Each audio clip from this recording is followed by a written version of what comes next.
कोर्टों से कोई बहुत बड़ा बदलाव देखा नहीं मैंने। तो मुझे लगा कि राजनीति में आने से जो है ना, एक बहुत बड़ा बदलाव जो हम बार बार सोचते हैं कि ऐसा होना चाहिए, वो संभव है। सीपीआईएम से ही चुनाव लड़ने का फैसला क्यों? बाकी भी पार्टियां क्योंकि मैं बहुत एक्टिविस्ट रहा हूँ शुरू से ही, तो मुझे बीजेपी और कांग्रेस ने हमेशा ये कहा, अरे भाई कौन सी पार्टी में हो तुम, यहाँ क्या होगा, आप हमारे यहाँ आ जाओ।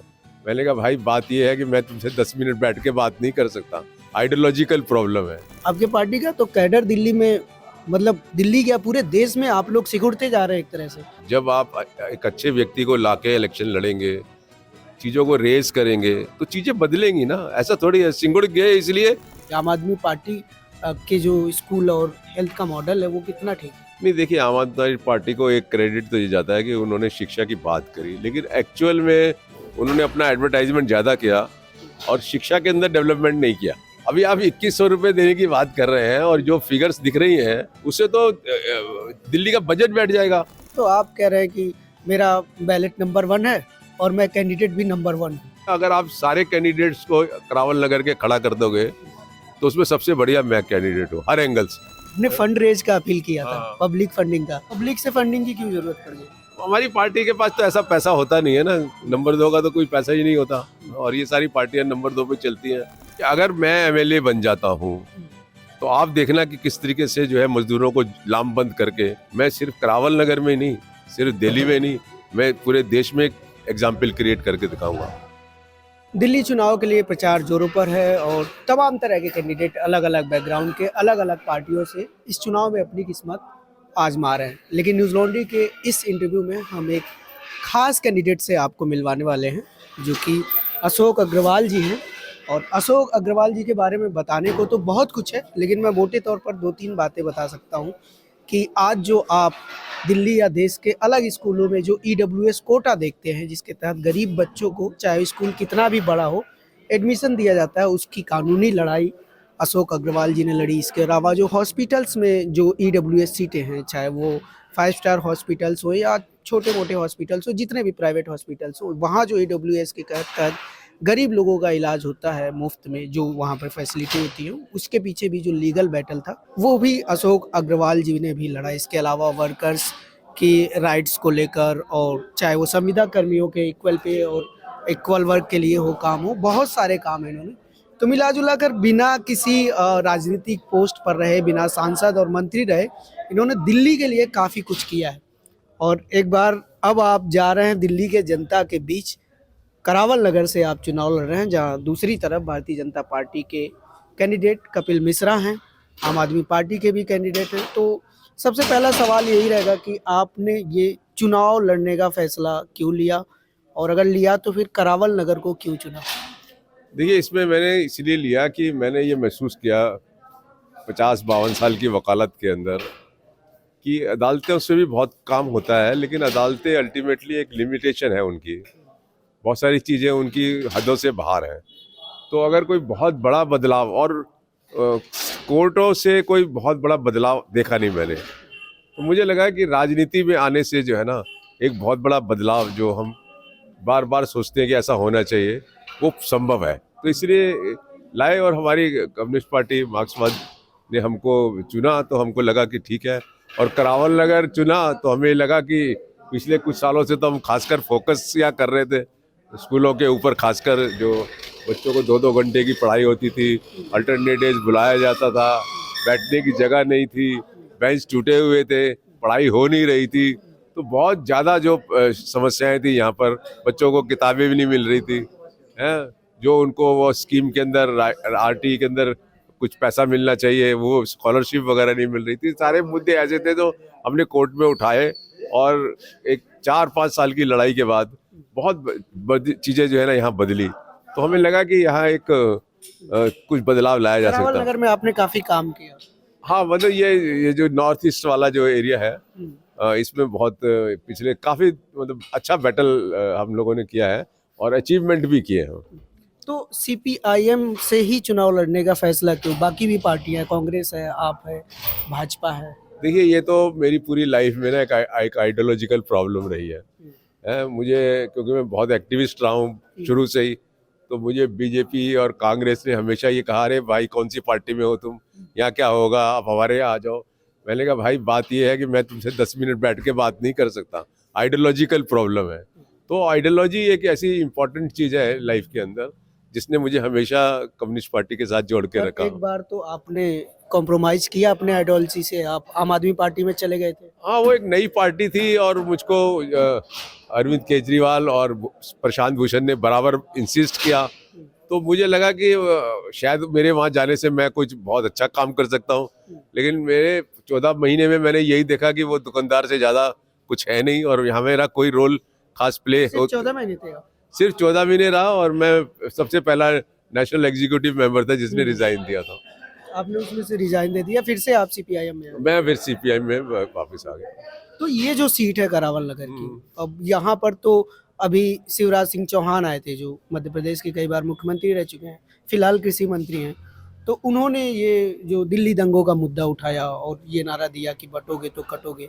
तो ऐसे माहौल में आपके लिए, क्योंकि कम्युनल भी इस पूरे चुनाव को एक तरह से इस सीट को कम्युनलाइज करने की, पोलराइज करने की कोशिश हो रही है भारतीय जनता पार्टी की तरफ से, तो ऐसे में आप अपना क्या चैलेंज देखते हैं? देखिए उनके पास कोई डेवलपमेंट के तो मुद्दे है ही नहीं, उन्होंने कोई डेवलपमेंट किया ही नहीं यहाँ पे।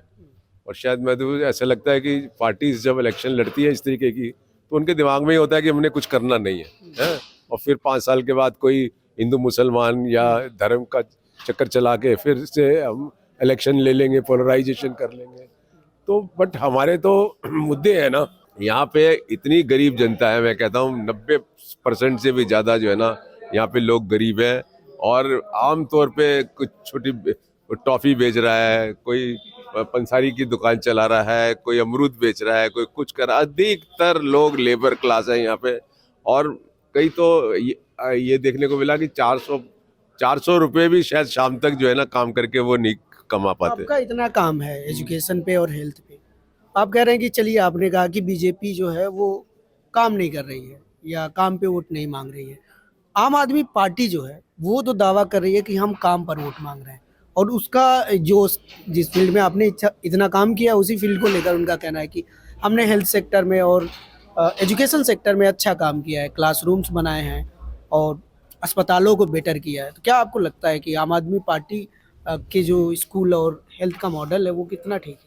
नहीं, देखिए आम आदमी पार्टी को एक क्रेडिट तो ये जाता है कि उन्होंने शिक्षा की बात करी, लेकिन एक्चुअल में उन्होंने अपना एडवर्टाइजमेंट ज़्यादा किया और शिक्षा के अंदर डेवलपमेंट नहीं किया। हॉस्पिटल्स की हालत ये है कि आज 24 हॉस्पिटल हैं, कंस्ट्रक्शन चल रही है जिनकी कंस्ट्रक्शन में है, और पिछले 4 साल से 5 साल से उसमें कंस्ट्रक्शन नहीं हो रही है क्योंकि उसमें कम से कम 1000 करोड़ रुपए का खर्चा चाहिए है। और इन्होंने अपने हाई कोर्ट में एफिडेविट फाइल करके कहा है कि हमारे पास से पैसा है ही नहीं हॉस्पिटल्स बनवाने के लिए। तो हॉस्पिटल की हालत एडमिटेडली ख़राब है, इस टाइम लोगों को दवाइयाँ नहीं मिल रही हैं, लोगों को ट्रीटमेंट नहीं मिल रहा। और आप देखिए अगर आईसीयू और वेंटिलेटर बेड आज आपको चाहिए तो दिल्ली गवर्नमेंट के किसी हॉस्पिटल में आपको आईसीयू और वेंटिलेटर बेड नहीं मिलेगा। और अगर गलती से मिल भी गया तो जो बीमारी का डॉक्टर आपको चाहिए वो डॉक्टर नहीं मिलेगा। तो बहुत बुरी हालत है, लोग पटाखों की तरह मर रहे हैं। कैंसर जो आज सबसे ज़्यादा जो है परसेंटेज कैंसर की आ रही है, उसका कोई इनके पास इंतजाम नहीं है। एक हॉस्पिटल है जो खुद बीमार है, तो ना हॉस्पिटल की सुविधाएं हैं लोगों को और ना स्कूलों के अंदर क्वालिटी एजुकेशन है। 30% वो एडमिटेडली बच्चे स्कूल में नहीं आते जो एनरोल्ड है। 10 लाख बच्चे जो है ना कम से कम दिल्ली में स्कूल एज के हैं जो स्कूल से बाहर हैं। मैं हमेशा चिल्लाता रहा इनको लाओ, कुछ कैंप करो, कुछ करो, कभी कोई एक्शन नहीं इन्होंने नहीं किया। पर जो दिल्ली सरकार का कहना है यानी आम आदमी पार्टी का कि उन्होंने दिल्ली में 22,000 के करीब नए क्लासरूम्स बनाए हैं, जो कि एक बड़ा अचीवमेंट माना जा सकता है। नहीं, क्लासरूम से बनाए, लेकिन अच्छी बात है, no doubt about that, but बनाए किसकी कॉस्ट पे? उन्होंने प्लेग्राउंड खत्म कर दिया। क्या प्लेग्राउंड बच्चों के लिए जरूरी नहीं है? उन्हें चाहिए था कि और लैंड एक्वायर करते, नए स्कूल बनाते। नए स्कूल तो कोई बनाया नहीं। उन्होंने कुछ स्कूल में स्विमिंग पूल भी बनवाया है। और स्विमिंग पूल कुछ स्कूलों में बनाया, उससे फर्क नहीं, फायदा नहीं होता ना कोई खास। जो मास्क बच्चे हैं जो पढ़ रहे हैं, आपने उनकी यहाँ तो डेस्क टूटे हुए डेस्क पे बैठे हुए हैं वहाँ बच्चे। 2-4 स्कूल आपने स्विमिंग पूल बना दिए हैं, उससे समस्या का हल थोड़ी हो जाएगा। 15-20 लाख जो बच्चे पढ़ते हैं उन सबको सुविधा चाहिए। और तो एमसीडी भी आपके पास है, एमसीडी में 8 लाख बच्चे पढ़ते हैं। उनको किताबें अभी मिली है जब हाईकोर्ट ने डांट मारी है उनको, नहीं तो किताबें तक उनको नहीं मिली है, कॉपियां तक नहीं मिली है। तो मैं नहीं समझता कि एजुकेशन में कोई खास डेवलपमेंट, एडवर्टाइजमेंट जरूर हुआ है लेकिन कोई खास क्वालिटी एजुकेशन। और आप देखिए ना, पिछले 8 साल के अंदर, 8-9 साल के अंदर इन्होंने 8 लाख से भी ज्यादा बच्चे जो रेगुलर स्कूल में पढ़ते थे और जो फेल हुए उनको सबको निकाल के कान पकड़ के, वो कहाँ जाएंगे? तो मुझे लगता है कि ओवरऑल अगर हम एस्टिमेट करते हैं ना, तो इनका एजुकेशन में भी विजन नहीं है, ना एजुकेशन में विजन है, ना हॉस्पिटल में। अच्छा, हॉस्पिटल की बात बताऊं आपको, जीटीबी हॉस्पिटल का किस्सा आपको पता है? 2018 का इन्होंने एक ऑर्डर निकाला था जिसमें ये कह दिया था कि दिल्ली के बाहर के जो मरीज है वो उस पर इलाज नहीं करेंगे। मुझको मजबूरन कोर्ट में जाना पड़ा और 12 दिन के अंदर हाई कोर्ट ने जो है इनका ऑर्डर क्वैश किया और इनको कहा कि भाई दिल्ली तो हिंदुस्तान के हर व्यक्ति की है, तुम कैसे मना कर सकते हो? और अभी 4 दिन पहले एक और हाई कोर्ट ने डांट मारी है इनको, जहां इन्होंने कहा साहब ये तो दिल्ली के बाहर का है, इसकी हम अस्पताल में इलाज नहीं कर सकते। उन्होंने कहा भाई ये क्या बात है, मरीज तो मरीज है, चाहे दिल्ली का है चाहे कहीं का। तो इनका जो विजन है ना, मैं एक्चुअल में बताऊं, इनका ना हेल्थ में विजन है, ना एजुकेशन में, ना लेबर में। और आपको लेबर का एक ही किस्सा बताता हूं मैं कि 2015 में दिल्ली स्कूल एजुकेशन एक्ट के अंदर एक सेक्शन 10 है। सेक्शन 10 ये कहता है कि जो प्राइवेट स्कूल्स हैं उसमें जो टीचर्स और एम्प्लॉइज है ना सारे, उनकी तनख्वाह जो उनके काउंटर पार्ट्स गवर्नमेंट स्कूल्स में है उससे कम नहीं होगी। इन लोगों ने सेक्शन 10 लॉ ला के सेक्शन 10 खत्म कर दिया। मैं इनको कहता रहा कि भाई ये तो तुम्हारी ड्यूटी है कि तुम लॉ को इम्प्लीमेंट करो। और मजदूर जो भी लॉ में ला पाता है ना, वो बहुत लंबे स्ट्रगल के बाद ला पाता है। आप बता रहे हैं कि आम आदमी पार्टी का एडवर्टाइजमेंट ज्यादा है, फोकस कम है मेन असली काम करने पर इसके बावजूद आम आदमी पार्टी लगातार जीत रही है, जनता उनको पसंद कर रही है। हाँ, वो एक्चुअली में क्या है कि मुझे लगता है कि ये जो लालच की पॉलिटिक्स शुरू हुई है ना, लोगों को समझ में नहीं आ रहा। मिनिमम वेज तो उसको मिल नहीं रहा है, 18,060 रुपया जो मिनिमम वेज है वो उस मजदूर को नहीं मिल रहा है। 8,000 9,000 से ज्यादा मेल वर्कर को नहीं मिलता है, 6,000 7,000 से ज्यादा वीमेन वर्कर को नहीं मिलता है। अरे तो भाई 10,000 जो उसको नहीं मिल रहा वो तो दिलवाओ। आज तक इन्होंने कोई कोशिश नहीं करी है कि दिल्ली के अंदर मिनिमम वेज जो है इम्प्लीमेंट हो। मिनिमम वेज की एक बात है, वो एक मुद्दा है, लेकिन मैं अरविंद केजरीवाल की एक रैली में गया था जिसमें वो कह रहे थे कि अगर मतलब आम आदमी पार्टी जो भी योजनाएं दे रही है, चाहे वो 200 यूनिट बिजली फ्री दे रही हो या फिर वो पानी फ्री दे रही है या फ्री बस यात्रा दे रही है, इलाज और सरकारी स्कूलों में पढ़ाई जो फ्री है, इससे वो कह रहे थे कि एक आम आदमी की दिल्ली में एक वर्किंग क्लास का 20 से 25,000 रुपया बच रहा है उनकी योजनाओं की वजह से। देखिए, अगर हेल्थ की बात करोगे ना आप, हेल्थ और एजुकेशन ये तो लोगों के कॉन्स्टिट्यूशनल राइट्स हैं, कॉन्स्टिट्यूशनल गारंटी है। इनकी गारंटी क्या करेगी? और पहले की सरकारें भी मुफ्त जो है वो हेल्थ और एजुकेशन देती रही हैं, तो उसमें तो कोई खास बात नहीं है ना। उसके पैसे सबसे ज्यादा लगाए हैं उन्होंने, है? और अगर हम दूसरी चीजों को लगाएंगे तो मेरा एस्टिमेट ये है कि एक परिवार में 2,000 रुपए से ज्यादा का इनकम वो एडिशनल नहीं है? लेकिन अगर आप उसको मिनिमम वेज दिलवाएंगे तो उसको तो 10,000 रुपए मिलेंगे। तो आप डाइवर्शन है ये, एक तरीके का ना बड़ा इंटरेस्टिंग डाइवर्शन है कि आप इस तरीके के जो है ना टोकनिज्म करिए और लोगों को मेन मुद्दों से अलग कर दीजिए। अभी आप देखिए ना, असेंबली का ये जो लेजिस्लेशन होता है, लेजिस्लेटिव असेंबली होता है, इसका काम होता है लॉ बनाना। अब आप देखिए, प्राइवेट स्कूल्स की फीस को लेकर इन्हें लॉ बनाना था, वो नहीं बनाया है। तो इसका मतलब ये है कि पेरेंट्स के जो हजारों पेरेंट्स जो अपने बच्चों को प्राइवेट स्कूल में भेजते हैं, उनको प्रोटेक्ट आपने नहीं किया है। नर्सरी के एडमिशन के लिए जो बच्चों की जो स्क्रीनिंग होती है, जो पॉइंट वाइज सिस्टम है, ये स्क्रीनिंग है? उसके ऊपर एक लॉ लाना था कि जिससे सारे बच्चों को इक्वल ट्रीटमेंट मिले। अभी तीसरी बात ये है कि जो राइट टू एजुकेशन एक्ट के अंदर जो प्राइवेट स्कूल में डिसएडवांटेज और आपके EWS के बच्चे एडमिट होते हैं, 8वीं के बाद उनको स्कूल से निकाल दिया जाता है, क्योंकि वो कहते हैं कि राइट टू एजुकेशन 8वीं तक है। तो इनको एक लॉ लाना चाहिए था जिससे कि उनको 12वीं तक पढ़ाएं, वो ये लॉ नहीं लाए हैं।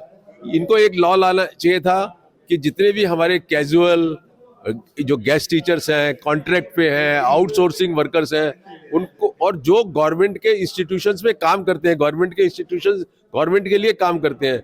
इनको ये लॉ लाना चाहिए था कि उनको जो है इक्वल पे इक्वल वर्क मिलेगा है, और इन्होंने अपनी भाषणों में भी कहा लेकिन दिया नहीं। तो एक लॉ ऐसे ऐसे बहुत सारे लॉ लाने चाहिए। राइट टू हेल्थ का लॉ लाना चाहिए था है, ये स्कीमें निकालते रहते हैं। स्कीमें क्या है? धोखा है ये तो। स्कीमें मतलब आप ये जो फ्री कर देने वाली बात है, आप इसको खराब मानते हैं एज ए पॉलिसी? नहीं, फ्री जहाँ फ्री की जरूरत हो वहां पे कोई बस में आपने वीमेन को दे दिया, उसमें कोई बुरी बात नहीं है। और वो अच्छी चीज है ना? हाँ, लेकिन आप ये भी तो देखेंगे कि अल्टीमेटली आपका बजट क्या देता है। अभी आप 2100 रुपए देने की बात कर रहे हैं और जो फिगर्स दिख रही हैं उससे तो दिल्ली का बजट बैठ जाएगा। तो आपका अगर मतलब बजट ही नहीं खत्म हो जाएगा और तो डेवलपमेंट। अब देखिए ना, आपके पास 1000 करोड़ रुपया नहीं है 24 अस्पताल को कंप्लीट करने के लिए। तो उस अगर वो जरूरी है या आपको जो है वो पानी बिजली फ्री करने की जरूरत है, ये प्रायोरिटीज की बात है ना। पर हाँ, प्रायोरिटीज की बात है, पर एक तरह से ये टेम्परेरी रिलीफ भी तो है उस आदमी के लिए जिसकी इनकम ऑलरेडी कम है, महंगाई बढ़ रही है। ऐसे में अगर इस तरह के रिलीफ मिलते हैं तो इसमें गलत क्या है? नहीं, इसमें ऐसा गलत नहीं है। अब महिलाओं को, मैं तो बसों में महिलाओं को फ्री राइड मिल रहा है, ये बहुत इंपॉर्टेंट है। और ये वर्किंग क्लास के पॉइंट ऑफ व्यू से भी बहुत इंपॉर्टेंट है, क्योंकि जो हमारे मजदूर जाते हैं वो उनका बहुत सारा जो एक तो तनख्वाह कम मिलती है, उनको मिनिमम वेज नहीं मिलता, और वो भी जो है बस में चला जाता है। तो ये चीजें तो अच्छी हैं। और सब्सिडी जो है बिजली में पहले की सरकार भी देती थी। तो वो खास ऐसा कुछ वो नहीं है जो कुछ चांद और सूरज दे दिया हो इन्होंने लोगों आम को। आदमी पार्टी की बात छोड़ते हैं, आपकी बात करते हैं हाँ। कि आप मैं आपकी वीडियोस देख रहा था तो आप कह रहे हैं कि मेरा बैलेट नंबर 1 है और मैं कैंडिडेट भी नंबर 1 हूँ। तो आप अपने आप को नंबर 1 कैंडिडेट क्यों मानते मैं हैं? इसलिए मानता हूँ कि अगर आप सारे कैंडिडेट्स को करावल नगर के खड़ा कर दोगे तो उसमें सबसे बढ़िया मैं कैंडिडेट हूँ हर एंगल से। और मैं जब कैंडिडेट मतलब एमएलए का इलेक्शन नहीं भी लड़ रहा था तो इतना कुछ मैंने लड़ाई लड़ी है। तो अगर मुझको चांस मिलेगा तो इसमें कोई शक ही नहीं है कि चीजें बदलेंगी और लोगों के साथ मिलके संघर्ष किया जाएगा, चीजों को बदला जाएगा। पर आपकी पार्टी का अगर देखा जाए तो बीजेपी या आप या कांग्रेस के मुकाबले आपके पार्टी का तो कैडर दिल्ली में, मतलब दिल्ली क्या पूरे देश में आप लोग सिकुड़ते जा रहे हैं एक तरह से।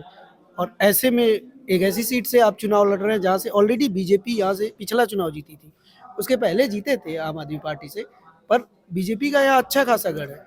देखिए, जब इंटरवेंशन साफ करेंगे, जब आप एक अच्छे व्यक्ति को लाके इलेक्शन लड़ेंगे, चीजों को रेस करेंगे तो चीजें बदलेंगी ना। ऐसा थोड़ी है सिंगुड़ गए इसलिए कि शायद हम लोगों ने जितना एक्शन करना चाहिए था, जितना हमें इंटरवेंशंस करनी चाहिए थी, जितना लोगों के साथ मोबिलाइजेशन करना चाहिए था, वो हम कहीं फेल हुए हैं। क्या आपको लगता है कि अगर आम आदमी पार्टी या कांग्रेस से या आप भाजपा को ऑप्शन में ही नहीं रख रहे तो उसको छोड़ते, इन दोनों से आपको टिकट मिलता तो आप अच्छे फाइट में होते, ये लड़ाई और मजेदार नहीं, मैं टिकट ले नहीं सकता था इनसे ना, क्योंकि जब आम आदमी पार्टी तो मैंने खुद छोड़ दी थी।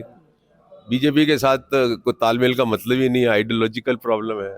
कांग्रेस, जब मैं अपनी पार्टी में हूँ तो मुझे अपनी पार्टी को एक्सपेंड करना है ना, मुझे दूसरी पार्टी को क्यों एक्सपेंड करना है। और जो मुद्दे हम उठाएंगे उससे कहीं ना कहीं एक्सपेंड तो करेंगे ही हम। पर आपने एक्सपेंड करने की बात कही पार्टी की, तो एक सवाल मेरा इस पे है कि दिल्ली में मैक्सिमम पॉपुलेशन वर्किंग क्लास है, ऑटो वाले हैं, छोटे मोटे रोजगार रेडी पटरी वाले हैं, डेली वेज वर्कर्स हैं, तमाम लोग हैं इस पे। तो ये जो पॉपुलेशन है, इतनी बड़ी वर्किंग क्लास पॉपुलेशन है, इसके बाद भी आपकी पार्टी उस पॉपुलेशन में उसका पेनिट्रेशन उस तरह का नहीं है, क्योंकि अगर आपकी पार्टी का अच्छा खासा पेनिट्रेशन इस पॉपुलेशन में होता तो आज आप सरकार में होते या विपक्ष में होते। विपक्ष में नहीं भी होते तो कम से कम सीटें होती 10, 15, 20 कुछ तो होनी चाहिए। नहीं, आप बिल्कुल ठीक कह रहे हैं। एक्चुअली में कहीं ना कहीं हम लोगों का फेलियर है कि हम इनके साथ कनेक्ट नहीं कर पा रहे हैं प्रॉपरली। अदरवाइज सबसे बढ़िया पार्टी मजदूरों के लिए हमारी ही पार्टी है, कम्युनिस्ट पार्टी, जो इनके दर्द को समझती है, जो इनके लिए लड़ने की बात करती है। तो कहीं ना कहीं एक इंटरवेंशंस के अंदर या कनेक्ट करने में कहीं ना कहीं कहाँ कमी। आप हमेशा मजदूरों के राइट्स की बात कर रहे हैं, तमाम लेबरों की बात कर रहे हैं, लेबर्स की बात कर रहे हैं, लेकिन लेबर्स वर्ग तक आपकी पहुंच नहीं है। ऐसा ये कहाँ मिस हो रहा है आपकी पार्टी में, अगर आपके पार्टी आपसे पूछा जाए? हाँ, मैं ये भी एक बहुत बड़ा कारण है कि जो मैं ये इलेक्शन लड़ रहा हूँ, क्योंकि अगर मैं एमएलए बन जाता हूँ तो आप देखना कि किस तरीके से जो है मजदूरों को लामबंद करके मैं सिर्फ करावल नगर में नहीं, सिर्फ दिल्ली में नहीं, मैं पूरे देश में एग्जाम्पल क्रिएट करके दिखाऊंगा। ये थोड़ा सा, ये आपका जो स्टेटमेंट है, ये थोड़ा सा मैं इससे सहमत नहीं हूँ, क्योंकि जनता को साथ में लेने के लिए जरूरी नहीं आप एमएलए ही बने, आप वैसे भी कर सकते हैं। बहुत सारे नेता इतिहास में रहे हैं जिन्होंने किया, नहीं, वो मैंने एमएलए बन के नहीं किया मैंने नॉन एमएलए बन के भी 50 साल 55 साल लोगों के साथ जुड़ के काम किया है, लेकिन मुझे ऐसा लग रहा है, आई मे बी रॉन्ग, कि अगर मैं एमएलए बनता हूं तो लोग फिर मेरे साथ ज्यादा जुड़ेंगे, आसानी है उनके साथ जुड़ना, और उससे एक बहुत बड़ा बदलाव हम ला सकते हैं और हम दिखा सकते हैं कि कम्युनिस्ट पार्टी का क्या रोल हो सकता है। और जब आप रोल करेंगे तो लोग जुड़ेंगे, तो फिर चीजें दोनों चलेंगी ना। आपको कितना चांस लग रहा है अपनी जीत का? नहीं, अभी जो समीकरण चल रहे हैं यहाँ पर, इसमें कोई बड़ी बात नहीं है कि हम जीत जाएं। श्योर। हाँ, श्योर, हम रेस में हैं और हम कोई बड़ी बात नहीं है, क्योंकि जो चेहरा है अशोक अग्रवाल का, चेहरा जो है उसका एक मीनिंग है पूरे एरिया के अंदर, और अगर लोगों ने उसको सही तरीके से समझा तो मुझे कोई 1% भी शक नहीं है कि वो मुझको विजयी बनाएंगे। और अगर विजयी नहीं बनाते तो आप उसको नहीं क्या बनाए तो मैसेज अब तो स्ट्रगल करेंगे, अब शुरू कर दिया, अब छोड़ेगी थोड़ी। उसको आप किस मैसेज मिलेंगे? इसको नहीं, इसको करेंगे, वो लोगों के साथ लामबंद करके इसको लड़ाई को करेंगे। हाँ, आगे भी लड़ना है। बिल्कुल बिल्कुल लड़ना है, बिल्कुल लड़ना है, तो शुरू हो गया। अच्छा, मैं देख रहा था आपका फेसबुक, आपने फंड रेज का अपील किया था, हाँ। पब्लिक फंडिंग का। कितना आया उस फंड से? अभी मेरे ख्याल से 2 लाख रुपए के करीब आ गया है, और टारगेट कितना था? टारगेट कम से कम 15-20 लाख तो मिलना चाहिए मेरे ख्याल से। तो अभी लोगों के साथ फिर अपील कर रहे हैं हम, और हमें उम्मीद है कि लोग करेंगे, लोग हमको। पब्लिक से फंडिंग की क्यों जरूरत पड़ गई? हमारी पार्टी के पास तो ऐसा पैसा होता नहीं है ना, नंबर 2 का तो कोई पैसा ही नहीं होता, और ये सारी पार्टियां नंबर 2 पे चलती हैं, और पार्टियों मतलब इलेक्शन के अंदर ही उनको अपना खर्च करना होता है। तो 2 लाख आए कितने दिन में? ये को पिछले 10 दिन से तो हम कर ही रहे हैं। 10 दिन में आपके 2 लाख आए, 15 लाख आपका टारगेट है, और अब 1 हफ्ते का टाइम बचा है आप लोगों के लिए प्रचार के लिए। आपको लगता हो जाए?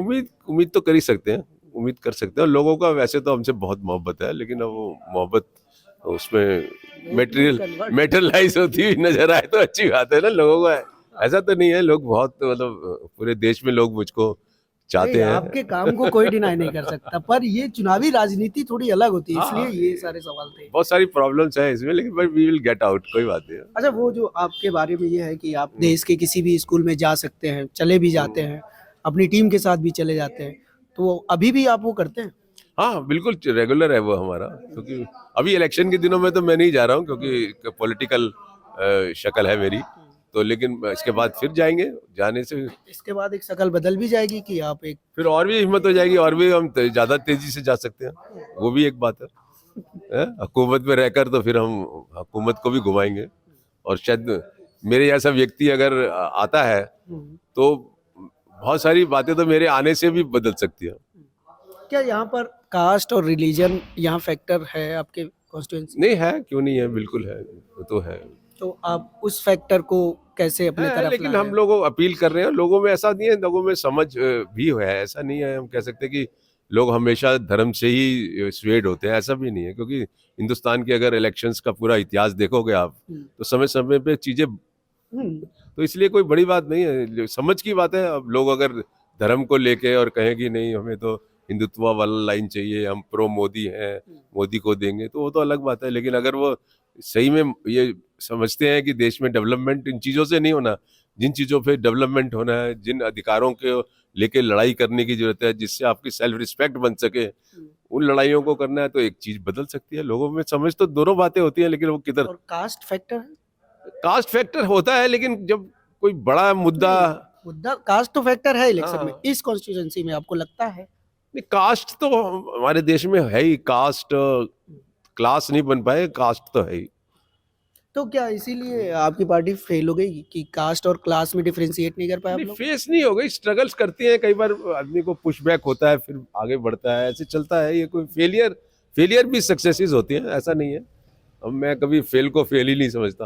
हाँ। नहीं, आप तो बहुत पॉजिटिव आदमी हैं। फेलियर नहीं होता, और पार्टी को भी मुझे नहीं लगता फेलियर को फेलियर समझने की जरूरत है। और आप जिस तरह से लोगों के बीच जिस कॉन्फिडेंस से बोल रहे हैं, वो भी काफी पॉजिटिव साउंड कर रहा है, ऐसा नहीं है? हाँ नहीं नहीं, बहुत पॉजिटिव, बहुत पोटेंशियलिटी है, क्योंकि अगर ऐसे हालात में भी अगर हम अपनी पार्टी को राइज नहीं कर पाए तो फिर तो बहुत दुर्भाग्य की बात है। अब मान लीजिए आपकी पार्टी कितने सीटों पे चुनाव, दो शायद दो सीटों पे, दो सीटें, बदरपुर और करावल नगर।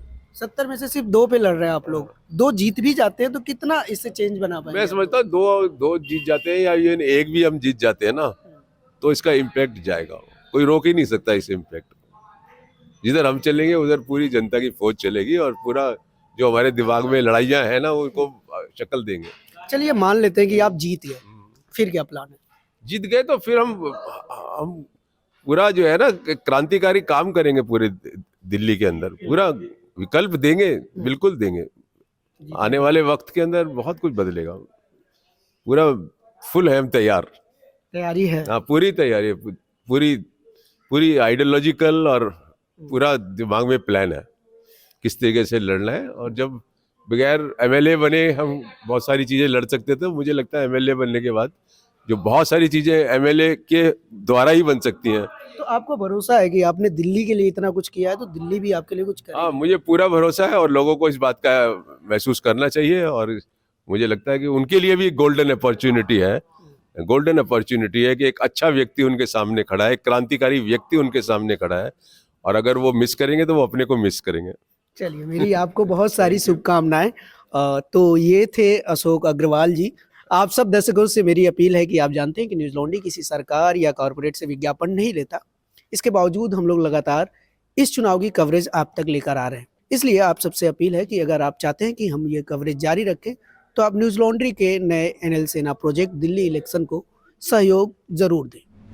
पत्रकारिता का नासूर बन चुके विज्ञापन के मॉडल को खारिज करके खबरों की इस दुनिया को बदलिए ताकि पत्रकारिता आपके लिए जवाबदेह बने। newslaundry.com/subscription पर क्लिक कीजिए और अपने मन मुताबिक पेमेंट का विकल्प चुनिए, क्योंकि हमारे सब्सक्राइबर्स का नारा है, मेरे खर्च पर आजाद हैं खबरें।